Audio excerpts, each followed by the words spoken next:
What the S80 seat looks like inside a S60.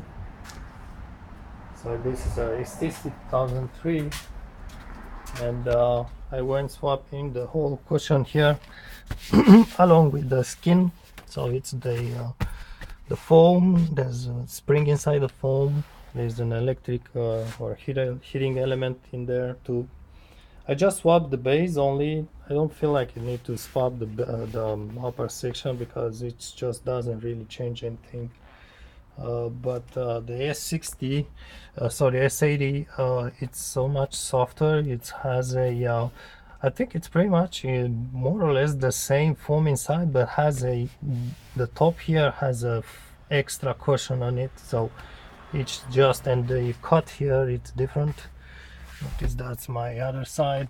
Basically in the S60 you have two type of seat of cushion, actually this one, and then there's a more comfy one where I think it's the seams work like this in a square fashion or something like that. Those are even better than this one, but this one in the S80 is the best of all.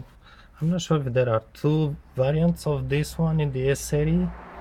Definitely much softer. I just sit very differently in this. It's not so bad swapping them. You can swap from there were two different types of seats from 2001 to 3. There's one type in both S80 S60 so, and then from 2004 and up it's completely different. You just cannot interchange them.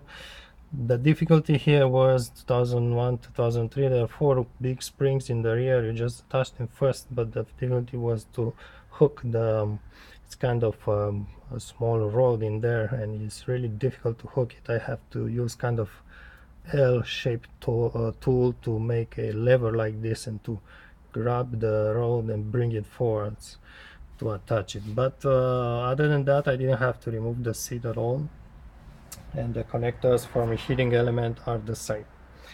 Definitely a good upgrade. Definitely you feel the difference, and it's a noticeable difference.